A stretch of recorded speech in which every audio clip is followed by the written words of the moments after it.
नमस्कार दोस्तों, मैं रामू कुमार यादव एजुकेशन क्लासेस रामू में आपका स्वागत करता हूं। दोस्तों, आज का हमारा टॉपिक होगा जीवन कौशल के रिलेटेड। हमने पिछली वीडियो जो कि दंड एवं पुरस्कार व्यवस्था का प्रभावी प्रयोग पढ़ा था, थ्योरी वाला पोर्शन, उसमें हमने इम्पोर्टेंट जो जो उसके रिलेटेड जो इम्पोर्टेंट पॉइंट थे हमने उस वीडियो में आपको कवर करा दिया था। आज की हमारी वीडियो उसी टॉपिक के रिलेटेड जितने भी इम्पोर्टेंट क्वेश्चन हैं जो एग्जाम में बनने के चांस रहते हैं, उन प्रश्नों को मैं लेकर आया हूं। तो अगर आप प्राइमरी सुपर टेट की तैयारी करते हैं तो आप इस वीडियो को जरूर देखें। वीडियो पसंद आए तो चैनल को लाइक शेयर सब्सक्राइब आप अपने तरफ से जरूर कीजिएगा।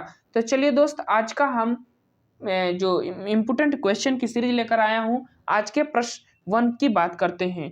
प्रश्न नंबर 1 कह रहा है कि सुधारात्मक प्रवृत्ति विकसित होती है। सुधारात्मक प्रवृत्ति विकसित होती है, वो कैसे होती है वो आपको बताना है। विकल्प आपके सामने हैं। तो देखिए, सुधारात्मक अगर प्रवृत्ति की बात करें तो उसको आप कैसे विकसित कर सकते हैं।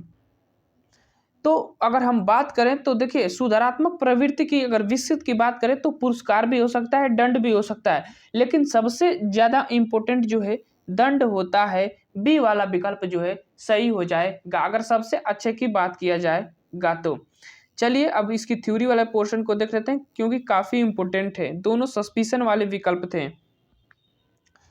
सुधारात्मक प्रवृत्ति दंड से विकसित होती है। दंड एक सुधारात्मक साधन है। दंड का प्रयोग अवांछनीय कार्यों को रोकने हेतु किया जाता है। दंड सदैव गंभीर मुद्रा में दिया जाना चाहिए और वह समय अनुकूल होना चाहिए। बालक की प्रवृत्ति के अनुरूप तथा अपराध के अनुसार होना चाहिए जो है दंड।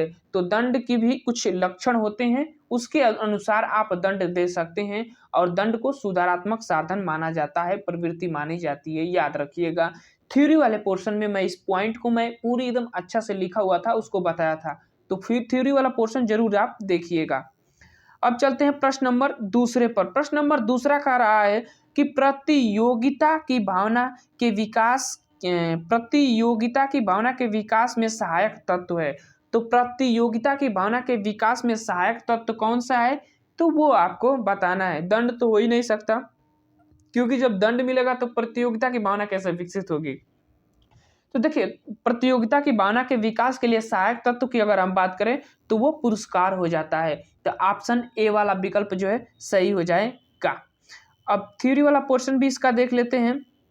जैसे थ्योरी वाला पोर्शन कह रहा है कि प्रतियोगिता की भावना के विकास में पुरस्कार सहायक तत्व है।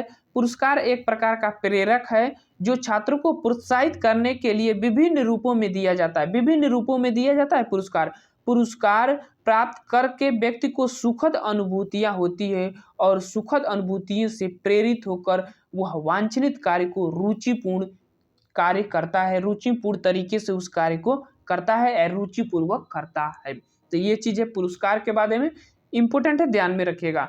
दंड के भी दिया है, तो दंड एक साधन है जिसके द्वारा अवांछनीय कार्यों के साथ दुखद भावना को संबंधित करके उसको दूर करने का प्रयास किया जाता है। और ये एक स्टेटमेंट भी था, तो ध्यान में रखिएगा। ये स्टेटमेंट टॉमसन का ये स्टेटमेंट भी है, तो वैसे उठाकर यहाँ पर दे दिया है। अब चलते हैं प्रश्न नंबर तीसरा। प्रश्न नंबर तीसरा कह रहा है कि निम्नलिखित में से क्या विद्यार्थियों को सबसे अधिक प्रेरित करेगा। क्या सबसे अधिक विद्यार्थियों को प्रेरित करेगा, विकल्प आपके सामने है। प्रश्न नंबर तीसरा का बताना है। तो क्या सबसे अधिक प्रेरित करेगा बच्चों को, तो सबसे अधिक प्रेरित करने की बात करें तो वो होता है योग्यताओं की मुक्त कंठ प्रशंसा होती है। तो याद रखिएगा, योग्यताओं की मुक्त कंठ प्रशंसा होती है बच्चों को ज्यादा प्रेरित करने के लिए। तो तीसरा का ए वाला विकल्प सही हो जाएगा। थ्योरी वाला पोर्शन इसका नहीं दिया है, देख लेते हैं।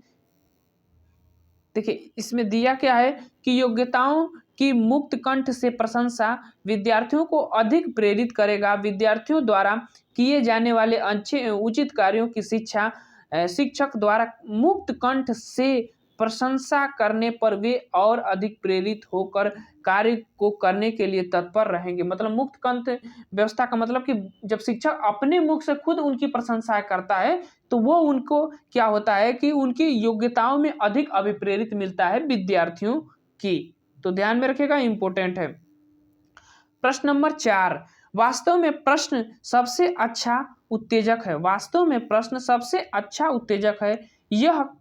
यह शिक्षक उत्तेजक है और यह शिक्षक को शीघ्र उपलब्ध हो जाता है। यह कथन किसका है आपको बताना है। ये कथन है, तो कथन है तो आपको याद ही करना पड़ेगा और कोई तरीका नहीं है।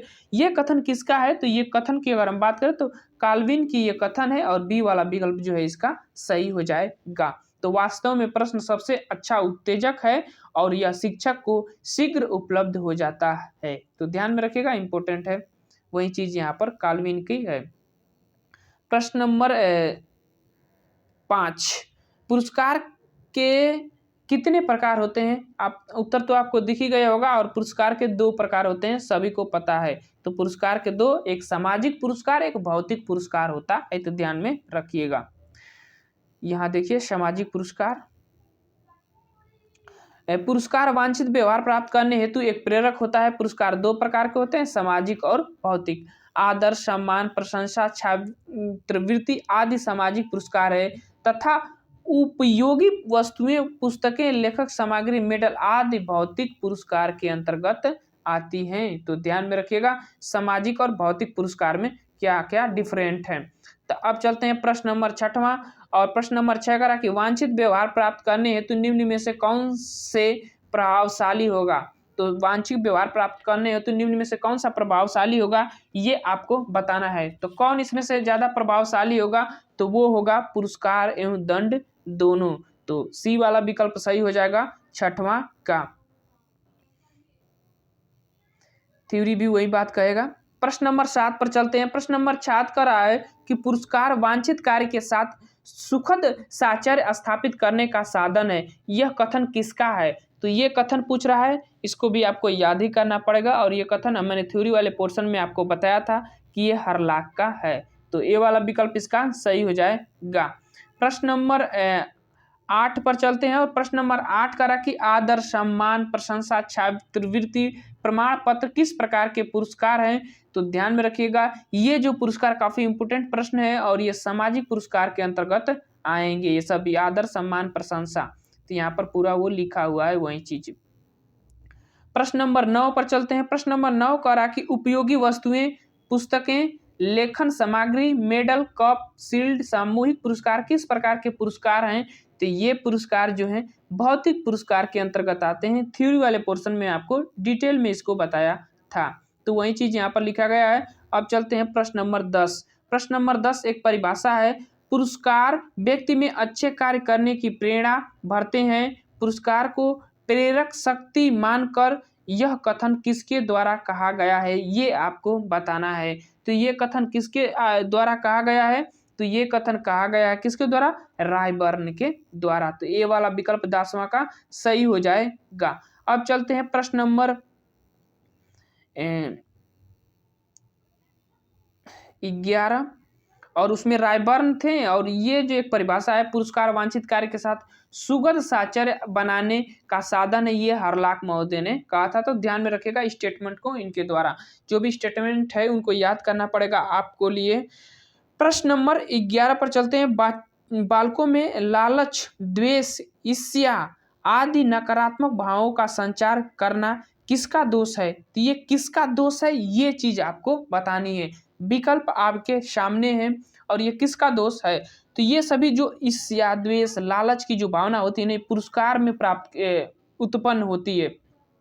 तो सी वाला विकल्प जो है सही हो जाएगा 11 का। अब चलते हैं आगे और इसका थ्योरी वाला पोर्शन देखना पड़ेगा क्योंकि ये इंपॉर्टेंट प्रश्न था ज्यादा। बालकों में लालच, द्वेष, ईर्ष्या आदि नकारात्मक भावों का संचार करना पुरस्कार का दोष है। पुरस्कार के द्वारा छात्र में मन में प्रतिस्पर्धा के भाव के साथ साथ द्वेष, ईर्ष्या, लालच का भावना उत्पन्न होने लगता है। पुरस्कार पक्षपातपूर्ण व योग्यता रहित होना चाहिए। मतलब पुरस्कार पक्षपातपूर्ण व योग्यता रहित होना चाहिए, मतलब योग्यता रहित होना चाहिए। चीज ध्यान रखिएगा, प्रश्न थ्योरी को अच्छे से पढ़िएगा। आदर, सम्मान व प्रशंसा सर्वोत्तम पुरस्कार माना जाता है। तो याद रखिएगा, जो पुरस्कार दिया जाता है अगर उसमें लालच, द्वेष, ईर्ष्या की भावना होती है तो वो नकारात्मक पुरस्कार के अंतर्गत आते हैं। और पुरस्कार जो आप दे रहे हैं वो पक्षपात नहीं होना चाहिए, योग्यता रहित नहीं होना चाहिए। ध्यान में रखिएगा, योग्यता रहित होना चाहिए, मतलब योग्यता के आधार पर आप पुरस्कार देंगे कि उसकी उस कार्य के प्रति कितनी योग्यता है, तो वो चीज को यहाँ आपको समझना है। प्रश्न नंबर 12 पर चलते हैं। प्रश्न नंबर 12 कह रहा है कि सर्वोत्तम पुरस्कार माना जाता है, सर्वोत्तम पुरस्कार माना जा सकता है किसको? सर्वोत्तम पुरस्कार किसको आप मान सकते हैं? तो उसको हम मानते हैं योग्यता की मुक्त हृदय से प्रशंसा जो होती है उसको सर्वोत्तम पुरस्कार माना जाता है। योग्यता की मुक्त हृदय से जो प्रशंसाएं की जाती है तो वो सर्वोत्तम पुरस्कार के अंतर्गत माना जाता है। तब 12 का बी वाला विकल्प जो है सही हो जाएगा। अब चलते हैं प्रश्न नंबर 13, और प्रश्न नंबर 13 कह रहा है कि दंड किस मुद्रा में दिया जाना चाहिए? तो दंड किस मुद्रा में आप दिया जाना चाहिए? तो वो होती है दंड गंभीर मुद्रा में बच्चों को दिया जाता है, क्योंकि अगर आप हंसमुख तरीके से दंड देंगे तो बच्चे जो है आपके दंड का कोई प्रभाव उनके ऊपर नहीं पड़ेगा। तो बी वाला विकल्प गंभीर मुद्रा में कभी भी आप अगर दंड देते हैं बच्चों को तो गंभीर मुद्रा में दीजिएगा। तो बी वाला विकल्प 13 का सही हो जाएगा। कुछ इंपॉर्टेंट बातें हैं गंभीर दंड से रिलेटेड, उसको देखते हैं।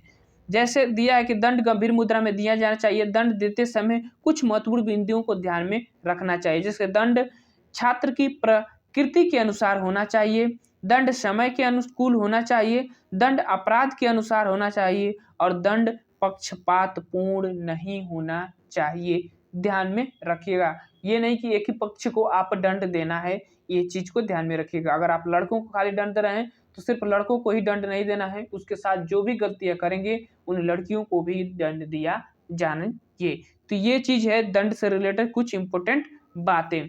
अब चलते हैं प्रश्न नंबर 14 और इस वीडियो का लास्ट प्रश्न होगा। बच्चों को शाब्दिक या गैर शाब्दिक दंड देने का परिणाम होता है।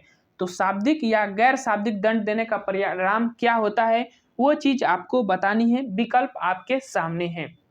देखिए, बच्चों को शाब्दिक या गैर शाब्दिक दंड देने का परिणाम यह होता है कि उनके स्वयं के प्रति अवधारणा को नष्ट करना होता है। तो उनके स्वयं के प्रति जो अवधारणा होती है उसको नष्ट करना होता है। तो 14 का डी वाला विकल्प जो है सही हो जाएगा। तो ये थे हमारे कुछ इंपॉर्टेंट क्वेश्चन जो दंड एवं व्यवस्था का, पुरस्कार व्यवस्था का प्रभावी प्रयोग का रिलेटेड जो टॉपिक था उसके रिलेटेड ये हमारे इंपॉर्टेंट क्वेश्चन थे।